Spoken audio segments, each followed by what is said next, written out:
उस फ्रांसीसी जौहरी का नाम बताइए जिसने मुगल काल के दौरान कम से कम 6 बार भारत की यात्रा की थी। जीन बैप्टिस्ट टैवर्नियर ने भारत की 6 बार यात्रा की थी। जीन बैप्टिस्ट टैवर्नियर वह शाहजहाँ के शासनकाल के दौरान भारत आया। एंटोनियो मॉसरेट एक स्पेनिश धर्मप्रचारक अकबर के शासनकाल के दौरान आया था। सैयदी अली रिस वह एक तुर्की यात्री था जिसने 16वीं शताब्दी में भारत का दौरा किया। पीटर मुंडी एक यूरोपीय दार्शनिक और विदेशी यात्री शाहजहाँ के शासनकाल के दौरान भारत आया था। बिहार के पटना में पत्थर की मस्जिद किसने बनवाई थी? तो ये परवेज शाह ने बनवाई थी। मुगल सम्राट जहांगीर का पुत्र परवेज शाह ने 1621 में गंगा नदी पटना बिहार के तट पर पत्थर की मस्जिद का निर्माण करवाया। 12 अगस्त डैश को मुगल बादशाह ने ईस्ट इंडिया कंपनी को बंगाल के दीवान के रूप में तैनात किया। 12 अगस्त 1765 को मुगल बादशाह ने ईस्ट इंडिया कंपनी को बंगाल के दीवान के रूप में तैनात किया। मुगल बादशाह शाह आलम द्वितीय ने ईस्ट इंडिया कंपनी को बंगाल का दीवान नियुक्त किया। अगला क्वेश्चन है, मुगल काल के दौरान गुजरात में डैश पश्चिमी व्यापारिक केंद्र था। सूरत पश्चिमी व्यापारिक केंद्र था मुगल काल के दौरान। यह सभी प्रकार के वस्त्रों विशेषकर सूती वस्त्रों के लिए प्रसिद्ध हुआ। अगला क्वेश्चन है, मुगल दरबार के इतिहास डैश में लिखे गए। फारसी भाषा में मुगल दरबार के इतिहास लिखे गए। जैसे मुगल कालीन अकबरनामा फारसी में लिखा गया था। मुगल शासन के दौरान कुछ प्रसिद्ध पुस्तकें, हुमायूं नामा जो कि गुलबदन बेगम ने लिखी, तुजो के बाबरी बाबर ने, अकबरनामा अबुल फजल ने,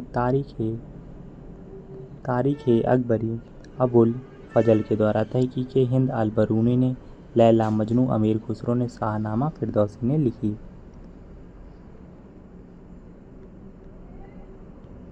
मुगल साम्राज्य की भू राजस्व प्रणाली के संदर्भ कर के लिए तय राशि को डैश कहा जाता था, जमा कहा जाता था। भू राजस्व प्रणाली के लिए जो राशि जमा की जाती थी। भू राजस्व के संग्रह की व्यवस्था में 2 चरण शामिल थे, पहला मूल्यांकन और दूसरा वास्तविक संग्रह। जमा निर्धारित राशि थी जबकि हासिल, प्राप्त या एकत्र की गई राशि थी। बंजर सबसे खराब प्रकार की भूमि थी जिसे 5 साल या उससे अधिक के लिए खेती से बाहर रखा गया था। 1657 में किस मुगल राजकुमार ने उपनिषदों का फारसी में अनुवाद किया था? तो दारा शिकोह ने उपनिषदों का फारसी में अनुवाद किया था। वह मुगल बादशाह शाहजहाँ का सबसे बड़ा पुत्र और उत्तराधिकारी था। उन्होंने 1657 में 50 उपनिषदों का अनुवाद अपनी मूल संस्कृति से फारसी में पूरा किया ताकि मुस्लिम विद्वानों द्वारा उनका अध्ययन किया जा सके। प्लासी के युद्ध के समय मुगल सम्राट कौन था? तो प्लासी का युद्ध 1757 में हुआ था। उस टाइम जो आलमगीर सेकंड था वो मुगल सम्राट था। अजीजुद्दीन आलमगीर सेकंड, आलमगीर द्वितीय शासनकाल 1754 से 1759, 15वें मुगल सम्राट थे। बाबर के बारे में देखेंगे। निम्नलिखित में से कौन सा युद्ध 1527 में बाबर और राणा सांगा के बीच लड़ा गया था? तो खानवा का युद्ध लड़ा गया था। बाबर राणा सांगा के विरुद्ध विजयी हुआ। बाबर के युद्ध पानीपत का प्रथम युद्ध 1526 बाबर ने इब्राहिम लोदी को हराया। चंदेरी का युद्ध 1528 बाबर ने मेदिनी राय के विरुद्ध विजय प्राप्त की। घाघरा के युद्ध 1529 बाबर ने महमूद लोदी पर विजय प्राप्त की। भारत में मुगल राजवंश के संस्थापक बाबर का वास्तविक नाम डैश था? तो जहरुद्दीन मोहम्मद था।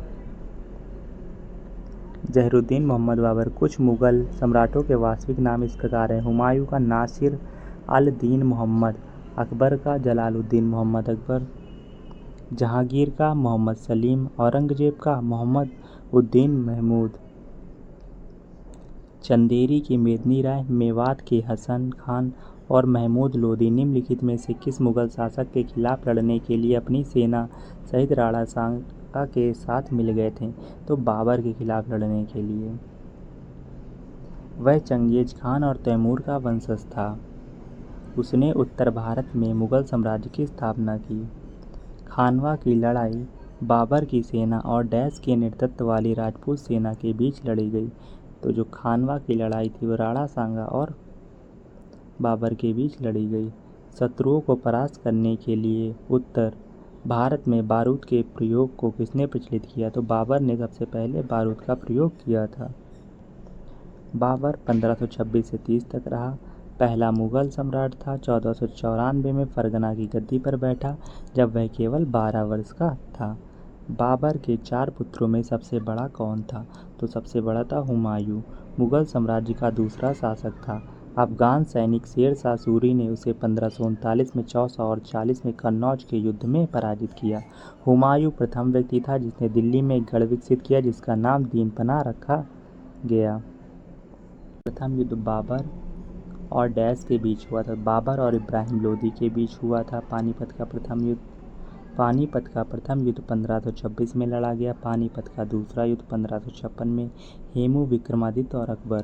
पानीपत का तीसरा युद्ध 1761 में मराठा और अहमद शाह अब्दाली के मध्य हुआ। निम्नलिखित मुगल सम्राटों में किसने पादशाह की उपाधि धारण की थी? तो बाबर ने पादशाह की उपाधि धारण की थी। वह पहला तैमूर शासक था जिसने काबुल 1507 पर विजय प्राप्त करने के बाद पादशाह की उपाधि धारण की, जिसका अर्थ है राजाओं का राजा या फारसी में सम्राट। अनेक वर्षों तक भटकने के बाद बाबर ने सन डैश में काबुल पर कब्जा कर लिया। 1504 में बाबर जो था उसने काबुल पर कब्जा कर लिया। प्रसिद्ध स्मारक आराम बाग बाबर द्वारा बनवाया गया था। यह डैश में स्थित है, यह उत्तर प्रदेश में स्थित है।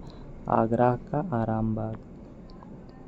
आराम बाग आगरा में 1528 में बाबर द्वारा निर्मित स्मारक काबुल में एवेन्यू गार्डन, पानीपत मस्जिद और काबुली बाग मस्जिद। बाबर को कहाँ 1530 में पहली बार दफनाया गया था? तो आगरा में दफनाया गया था। 26 दिसंबर 1530 को बाबर की आगरा में मृत्यु हो गई। उनके शरीर को पहले आगरा के आराम बाग में रखा गया था, लेकिन बाद में उन्हें काबुल ले जाया गया जहाँ उन्हें दफनाया गया। हुमायूं और शेर शाह सूरी के बारे में देखेंगे। निम्नलिखित में से कौन मुगल सम्राट बाबर का उत्तराधिकारी था? तो हुमायूं था। बाबर मुगल सम्राट का संस्थापक तैमूर और चंगेज खान का वंशज था। मुगल सम्राट कालानुक्रमिक रूप से बाबर, हुमायूं, अकबर, जहांगीर, शाहजहां, औरंगजेब। तैमूरी परंपरा के अनुसार हुमायूं को अपने भाइयों के साथ सत्ता साझा करनी थी। हुमायूं का दिल्ली, आगरा और मध्य भारत पर नियंत्रण था, जबकि उसके भाई कामरान का नियंत्रण निम्नलिखित में से किस क्षेत्र पर था? तो अफगानिस्तान और पंजाब पर कामरान का नियंत्रण था। अफगानिस्तान और पंजाब। कामरान मिर्जा मुगल साम्राज्य के संस्थापक बाबर के दूसरे पुत्र थे। वे हुमायूं के भाई थे, जिनका जन्म काबुल में नासिरुद्दीन महमूद के रूप में हुआ था। हुमायूं मुगल साम्राज्य के दूसरे सम्राट थे जिन्होंने वर्तमान पाकिस्तान, उत्तरी भारत, अफगानिस्तान और बांग्लादेश पर 1530 से 1540 तक और फिर 1555 से 56 तक शासन किया था। 1539 में चौसा की लड़ाई हुमायूं और शेर शाह सूरी के बीच लड़ी गई थी। शेर शाह सूरी फरीद खान इसका नाम था। 1540 से 45 तक इसने शासन किया। सूर सम्राट के संस्थापक थे। उन्होंने ग्रैंड ट्रंक रोड का निर्माण करवाया और पहले रुपए चांदी का सिक्का रुपया की शुरुआत की। उन्होंने हुमायूं को क्रमशः 1539 और 40 में चौसा और कन्नौज के युद्ध में पराजित किया। चौसा और कन्नौज की लड़ाई में शेर खान ने हुमायूं को हराया और उसे डैश भागने के लिए मजबूर किया, ईरान भागने के लिए मजबूर किया। शेर खान एक जातीय पश्तून ने चौसा 1539 और बिलग्राम कन्नौज 1540 के युद्ध में हुमायूं को पराजित किया था, जिसके बाद हुमायूं को ईरान भागने पर मजबूर होना पड़ा। इन जीत के बाद शेर खान ने स्वयं को फरीद अल-दीन शेर शाह का ताज पहनाया और सूर राजवंश की स्थापना की। दिल्ली में हुमायूं ने निम्नलिखित में से किस शहर का निर्माण करवाया था? तो दीन पनाह का निर्माण हुमायूं ने करवाया था दिल्ली में। हुमायूं का वास्तुकला में योगदान। हुमायूं का मकबरा 1993 में यूनेस्को विश्व धरोहर स्थल में शामिल किया गया। इसे उनकी विधवा बेगम हाजी बेगम ने बनवाया था। पुराना किला दिल्ली नए शहर दीन पनाह के एक हिस्से के रूप में निर्मित है। शेर शाह का मकबरा भारत के किस राज्य में स्थित है? तो सासाराम बिहार में है। मुगल सम्राटों के मकबरे। बाबर का बगीचा काबुल अफगानिस्तान में। हुमायूं का मकबरा नई दिल्ली में। अकबर का मकबरा सिकंदरा उत्तर प्रदेश में। जहांगीर का मकबरा लाहौर पाकिस्तान में। ताजमहल आगरा। औरंगजेब का मकबरा अहमदनगर महाराष्ट्र। निम्नलिखित में से किस मध्यकालीन शासक ने अपना ध्यान यात्रियों की सुविधा के लिए सराय आश्रय के निर्माण पर केंद्रित किया। शेर शाह सूरी ने, जिसका शासनकाल 1540 से 45 तक था, प्रशासनिक सुधार, रुपया की शुरुआत, ग्रैंड ट्रंक रोड का निर्माण, सरायों में डाक चौकियों का निर्माण। अगला क्वेश्चन है, ऐतिहासिक शेर शाह सूरी मार्ग डैश के बीच से होकर गुजरता है? तो दिल्ली और अमृतसर के बीच से होकर गुजरता है। ग्रैंड ट्रंक रोड, जिसे पहले उत्तरापथ सड़क, आजम और बादशाही सड़क के नाम से जाना जाता था, भारत में राष्ट्रीय राजमार्ग 12, 27, 19, 44, 3 का हिस्सा। दिल्ली में स्थित हुमायूं का मकबरा डैश द्वारा बनवाया गया? बीगा बेगम द्वारा बनवाया गया। इसके वास्तुकार मिरक मिर्जा गियास थे। मिर्जा कामरान किस मुग़ल सम्राट का भाई था? तो ये हुमायूं का भाई था कामरान। हुमायूं के भाई और बाबर और गुलरुख बेगम के पुत्र, और 1538 में भारत आया। अकबर के बारे में देखेंगे। दक्कन की ओर अकबर का पहला सेना अभियान एक्सपीडिशन शहजादा मुराद और डैश के नेतृत्व में अहमदनगर भेजा गया था। तो अब्दुल रहीम खाना के नेतृत्व में अहमदनगर भेजा गया था। पहला सेना अभियान शहजाद मुराद और रहीम खान के अहमदनगर में भेजा गया था। अब्दुल रहीम खाना अकबर तीसरा मुग़ल सम्राट था और उसने 1556 से 1605 तक भारत पर शासन किया। अकबर के शासनकाल के दौरान राजस्व मंत्री कौन था? तो टोडरमल था। अकबर के नवरत्न अबुल फजल प्रधानमंत्री एवं मुख्य सलाहकार, फैजी शिक्षा मंत्री, बीरबल विदेश मंत्री, राजा मान सिंह अकबर की मुग़ल सेना के प्रधान सेनापति चीफ ऑफ स्टाफ थे। तानसेन संस्कृति मंत्री एवं गायक, अब्दुल रहीम खाना रक्षा मंत्री, मुल्ला दो प्याजा गृह मंत्री, फ़कीर अजियाउद्दीन धार्मिक मंत्री। हुमायूं की मृत्यु के बाद 13 वर्षीय अकबर 1556 में डैश के कालानौर में राज्याभिषेक हुआ। पंजाब के कालानौर में राज्याभिषेक हुआ। हुमायूं की दीन पनाह पुस्तकालय की सीढ़ियों से गिरकर अचानक मृत्यु के बाद 14 फरवरी 1556 को कालानौर में मात्र 13 वर्ष की उम्र में अकबर का राज्याभिषेक हुआ। अकबर अपने संरक्षक बैरम खान के मार्गदर्शन में सत्ता में आया था। बाद में उसने पानीपत की दूसरी लड़ाई में हेमू को हराया और दिल्ली पर नियंत्रण हासिल किया। निम्नलिखित में से कौन अकबर के नवरत्नों में से एक था? तो तानसेन अकबर के नवरत्नों में से एक था। मियाँ तानसेन, जिनका मूल नाम रामतनु पांडे था, हिंदुस्तानी शास्त्रीय संगीत में एक महान हस्ती थे। उन्हें संगीत सम्राट या हिंदुस्तानी संगीत के सम्राट के रूप में जाना जाता है। निम्नलिखित में से कौन मुग़ल सम्राट अकबर के शासनकाल में वकील था, जिसे खाना की उपाधि प्राप्त थी? तो बैरम खान था। बैरम खान प्रमुख मुग़ल सरदार और सैन्य कमांडर थे, जिन्होंने अकबर के प्रारंभिक शासन के दौरान उनके संरक्षक और प्रधानमंत्री के रूप में सेवा की। मुग़ल बादशाह अकबर के बारे में निम्नलिखित में से कौन सा कथन सही है? उसने दीन इलाही नामक एक नए धर्म की स्थापना की। यही सही है। उन्होंने दीन इलाही नामक एक नए धर्म की स्थापना की। दीन इलाही का अर्थ है ईश्वर में विश्वास। सम्राट अकबर के दौरान दीन इलाही के पहले दीक्षित शिष्यों में बीरबल, राजकुमार सलीम और अबुल फजल इब्न मुबारक शामिल थे। निम्नलिखित में से किस मुग़ल सम्राट ने प्राचीन हिंदू पौराणिक ग्रंथों रामायण और महाभारत का फारसी में अनुवाद कराया था? तो अकबर ने करवाया था। अकबर तीसरा मुग़ल बादशाह 1556 से 1605 तक था। महाभारत का अनुवाद फैजी और अब्दुल कादिर बदायूनी ने किया था और इसका नाम रज़्मनामा रखा गया। अकबर के शासन के दौरान साहिब अबुल फजल द्वारा लिखित अकबरनामा अकबर की आत्मकथा आईन अकबरी है। अकबर के बारे में निम्नलिखित में से कौन सा कथन सत्य है? उसने मनसबदारी प्रणाली शुरू की।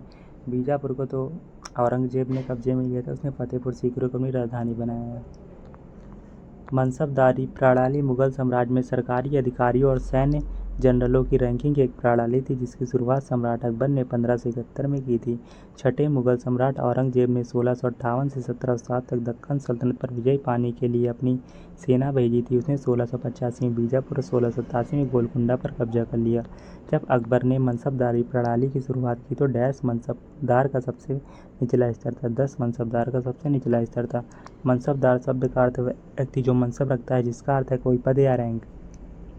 यह मुग़लों द्वारा रैंक, वेतन और सैन्य जिम्मेदारियों को तय करने के लिए इस्तेमाल की जाने वाली ग्रेडिंग प्रणाली थी। अकबर के शासनकाल में आवंटित सबसे कम रैंक 10 थी और सबसे अधिक 10,000 थी। अकबर द्वारा खान देश का मुगल साम्राज्य में विलय कब किया गया था? 1601 में किया गया था। खान देश ताप्ती घाटी महाराष्ट्र में स्थित था। इसकी स्थापना मलिक राजा फारूकी के द्वारा की गई थी। अकबर के प्रमुख सैन्य अभियान 1568 में चित्तौड़ की राजधानी सिसोदिया पर और 1569 में रणथंभौर पर कब्जा कर लिया था। जयमल और पत्ता वे योद्धा थे जिन्हें डैश के किले की रक्षा का प्रभार सौंपा गया। तो चित्तौड़गढ़ के किले की रक्षा का प्रभार सौंपा गया था जयमल और पत्ता को। चित्तौड़गढ़ की घेराबंदी 1567-68 यह मेवाड़ साम्राज्य के खिलाफ अकबर के अधीन मुगल साम्राज्य का एक सैन्य अभियान था जो 1567 में आरंभ हुआ था, जिसके दौरान मुगलों ने सफलतापूर्वक चित्तौड़गढ़ के किले पर कब्जा कर लिया था। संगीत के महानायक तानसेन अकबर के शासनकाल में आने से पहले निम्नलिखित में किस दरबार में दरबारी थे? तो रीवा दरबार में कवि थे। रीवा। तानसेन प्रारंभ में राजा रामचंद्र के दरबारी कवि थे। उनका मूल नाम रामतनु पांडे था। तानसेन की उपाधि उन्हें ग्वालियर के राजा विक्रमजीत ने दी थी। अकबर के शासनकाल के दौरान डैश वह भूमि थी जो 3 या 4 वर्षों से बंजर पड़ी रहती थी। तो चाचर। अपनी खोई हुई उर्वरता को पुनः प्राप्त करने के लिए भूमि को अस्थायी रूप से खेती से बाहर रखा जाता था। पोलाज पूरे साम्राज्य में आदर्श और सर्वोत्तम प्रकार की भूमि और इस पर हमेशा खेती की जाती थी और इसे कभी भी पड़ती नहीं रहने दिया जाता था। निम्नलिखित में से कौन सा शहर मुगलों का पहला नियोजित शहर था? तो फतेहपुर सीकरी था। उत्तर प्रदेश में आगरा के पास स्थित है। इसका निर्माण 16वीं शताब्दी में मुगल सम्राट अकबर ने करवाया था। फतेहपुर सीकरी का निर्माण 1571 और 1585 के दौरान हुआ था। फतेहपुर सीकरी को 1986 में यूनेस्को द्वारा विश्व धरोहर स्थल घोषित किया गया था। तुकारोई का युद्ध, जिसमें अकबर ने बंगाल और बिहार की सल्तनत को हराया था, कब लड़ा गया? तुकारोई का युद्ध 1575 में लड़ा गया।